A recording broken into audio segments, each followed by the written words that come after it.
que agrupa y aúna criterios respecto a marcos legales ya establecidos y que busca también entregar criterios de aplicación para todo el Estado, también hace referencia, por ejemplo, a la Ley del Servicio de Protección Especializada y el carácter precisamente de ley marco es el que inspira esta referencia. En segundo lugar, ciertamente existen más hipótesis de atenciones y es por eso que en digamos, la frase final del párrafo se señala urgencia ginecológica, porque incluye todas las prestaciones de salud para establecer criterios para el respeto irrestricto de los derechos de las mujeres en una forma amplia. ¿Por qué? Porque la definición del tipo de urgencia ginecológica no suele darse en el mismo contexto de la urgencia, en los casos más graves.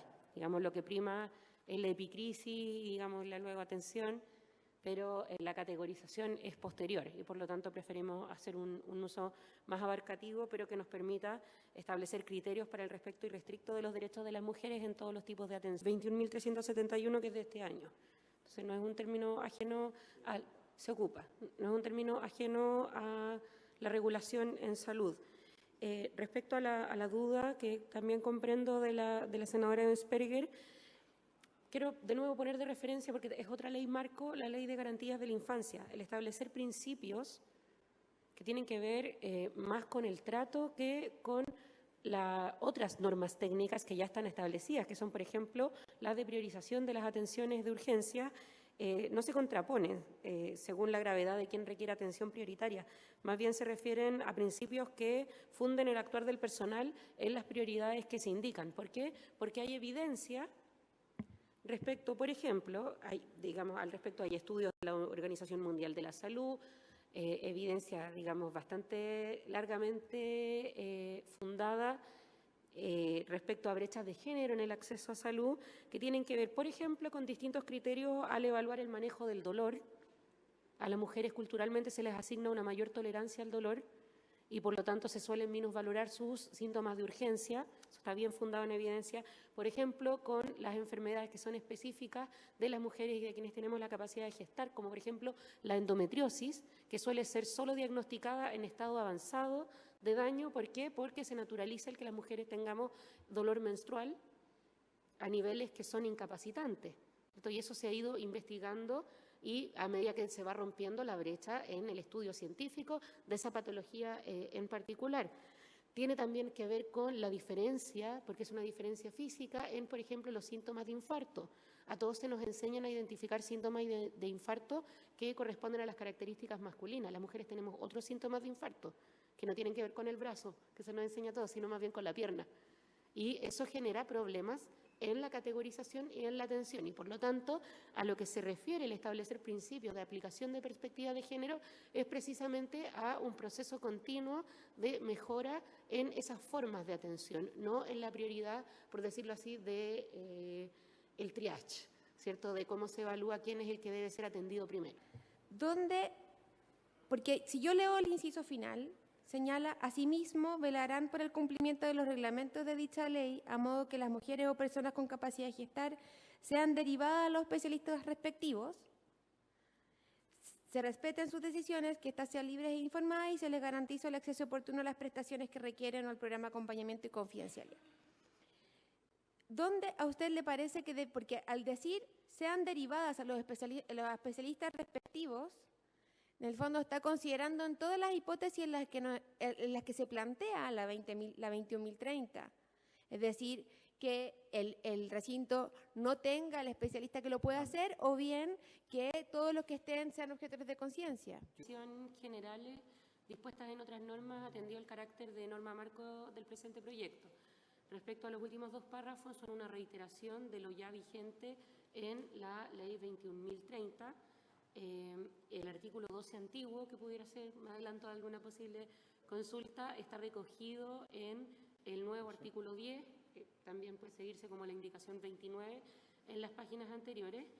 Y el 12 nuevo no dice relación con las indicaciones presentadas, pero me parece importante precisar que respecto a la indicación 38,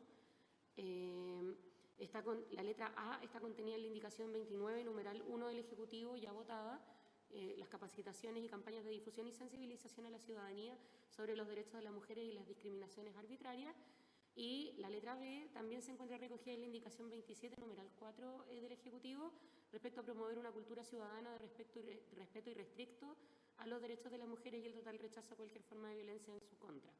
En razón de lo anterior, quisiéramos proponer desde el Ejecutivo subsumirlas correspondientemente,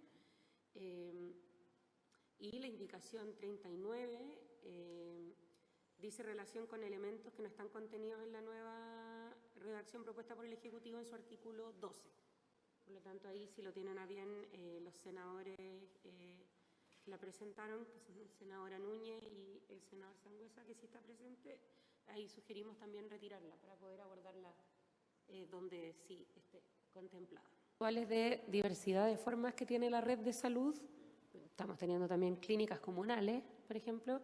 Se elige dispositivos de atención porque también incluye las cuestiones que tienen que ver como operativos.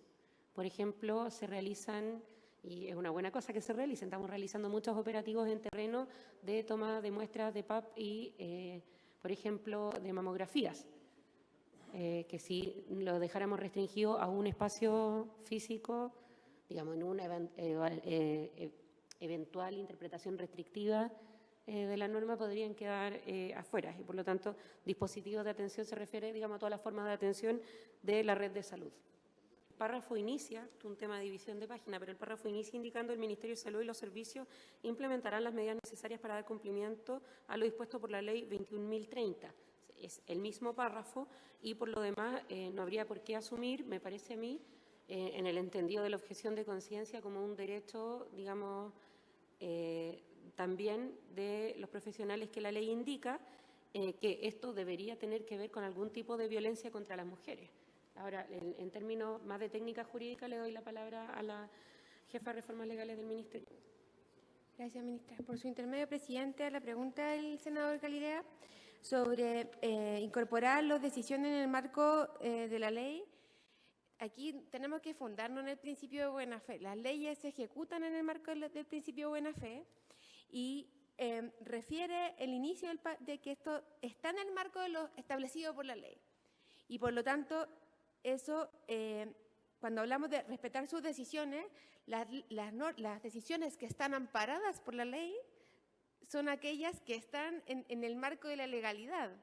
No podríamos dar una autorización distinta a la que la Ley 21.030 establece. Por lo tanto, establecer decisiones en el marco de la ley definitivamente es una redundancia, porque la ley no ampara decisiones ilegales, por decirlo de alguna manera. Y en relación a incorporar la objeción de conciencia, esta norma está pensada desde la perspectiva de la usuaria. La regulación de la objeción de conciencia está establecida en la 21.030 y además hay un reglamento y una norma técnica que la regula con mucho detalle. En el foco está puesto aquí a que la mujer que requiere de la prestación acceda a ella, porque además es deber de los órganos del Estado, en este caso de los que prestan atenciones de salud, que si hay instituciones objetoras de conciencia o profesionales objetores de conciencia, es obligación de la propia red de salud prever la prestación. Por lo tanto, estas obligaciones especiales de prevención están puestas en el sujeto a proteger, que son las mujeres y personas con capacidad de gestar que tengan una prestación de salud libre de violencia, y por lo tanto establecer aquí que tenemos que hacernos cargo de la objeción de conciencia, eso está regulado en la 21.030 y en el reglamento a su efecto, y por lo tanto en nuestra opinión no correspondería establecerlo aquí como inciso final. Yo siempre busco redacciones de consenso, pero en este caso nos parece que van por caminos distintos. Tanto establecer que las decisiones son en el marco de la ley, porque evidentemente la ley no abarca decisiones ilegales, no protege decisiones ilegales. Y segundo, porque la objeción de conciencia está ampliamente desarrollada tanto en la norma técnica como en la ley alusiva y no tiene relación con lo que nosotros aquí estamos queriendo proteger. De que la experiencia internacional muestra que cuando no se incluye a una población que es altamente estigmatizada específicamente, de esta forma que es más abarcativa, que a nosotros nos parece como ministerio que siempre hay que mencionar a las mujeres, somos la población prioritaria, pero que también existen las personas gestantes y sobre todo desde que tienen reconocimiento legal, la experiencia indica que nombrarlas específicamente previene posteriores exclusiones, porque digamos, está con la norma. Sí. Gracias, ministra.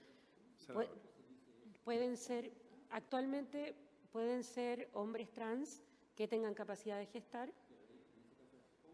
Sí, quiero decir que la ley, el reconocimiento, la modificación de la identidad de género no siempre va acompañado de lo que se conoce como cirugía de reasignación y por lo tanto las características biológicas pueden permanecer.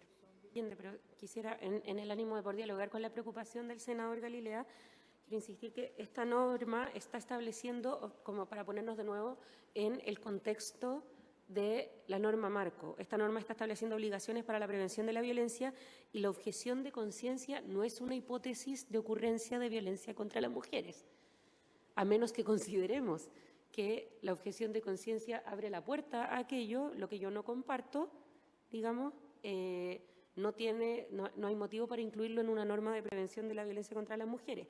La ley 21.030 se refiere a la objeción de conciencia institucional al decir carácter personal y podrá ser invocada por una institución, que tiene que ver con las adecuaciones del reglamento. Y quiero insistir que todo lo que tiene que ver con los reglamentos de la 21.030 está contemplado al decir velarán por el cumplimiento de los reglamentos de dicha ley, en los cuales están los derechos de la paciente y también están los ya señalados de objeción de conciencia. A propósito de la Ley de Garantía de la Niñez, que una de los requerimientos fue dejar sin efecto y que efectivamente lo acogió, pero no tiene que ver con la misma materia, porque la naturaleza del pronunciamiento del Tribunal Constitucional en ese fallo decía relación con el derecho de los padres y madres a elegir el modelo educativo para sus hijos, y eso, en opinión del Tribunal Constitucional, se contraponía con la educación no sexista que imponía la Ley de Garantías, y por eso lo acogió. En este sentido, lo que está dispuesto en esta norma va en un camino distinto, porque es una norma que tiene que ver con un mandato para los órganos del Estado, que no va en la misma línea que el derecho que le asiste, según nuestro ordenamiento constitucional, a padres y madres para elegir los modelos educativos para sus hijos, sino más bien que apunta hacia un mandato de los establecimientos educativos para no hacer una educación sexista, que tiene que ver, para efectos de desarrollar un poco el concepto, con ciertas valoraciones que se dan asignados a los roles. Más bien, la educación no sexista es una aplicación en concreto del principio de igualdad y no discriminación. Y va, en ese sentido, apuntado a ese mandato y no el que recoge la sentencia del Tribunal Constitucional del año 2021, que en opinión del tribunal afectaba a un derecho consagrado constitucionalmente a padres y madres. La distinción en la correcta aplicación de la ley 21.030 es que las frases finales del párrafo indican: asimismo, velarán por el cumplimiento de los reglamentos de dicha ley, porque luego del fallo del Tribunal Constitucional, la aplicación de la objeción de conciencia quedó institucional y personal, quedó sujeta a los reglamentos que aplicaron tal fallo y que fueron redactados por el ministro Santelices el año 2018.